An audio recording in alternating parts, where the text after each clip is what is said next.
గమనించాలి.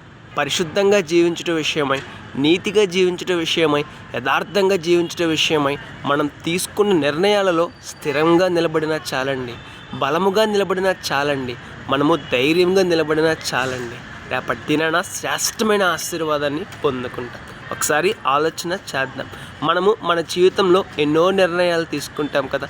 ఎన్ని కష్టాలు వచ్చినా, ఎన్ని బాధలు వచ్చినా, ఎన్ని ఇబ్బందులు వచ్చినా సరే, నేను భక్తి జీవితంలో రాజీ పడను, నీతి జీవితంలో రాజీ పడను, యథార్థ జీవితంలో రాజీ పడను, ఎంత మాత్రమును నా యొక్క భక్తి జీవితాన్ని కోల్పోను అని మనం నిర్ణయం తీసుకుంటూ ఉంటాం. అయితే తీసుకున్న ఆ నిర్ణయాన్ని మనం కాపాడుకుంటున్నామా?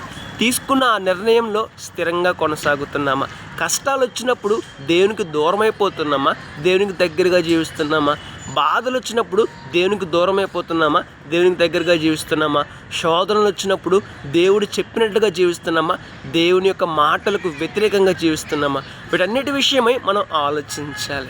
ఎప్పుడైతే పరిశుద్ధంగా జీవించే విషయమై తీసుకున్న నిర్ణయాలలో స్థిరంగా కొనసాగుతామో, మనం బలంగా కొనసాగుతామో, దేవుడు చెప్పినట్లుగా జీవిస్తామో, రేపటి దినాన దేవుడిచ్చే ఆశీర్వాదం, దేవుడిచ్చే పరలోక రాజ్యం ఎంతో గొప్పగా ఉంటుంది.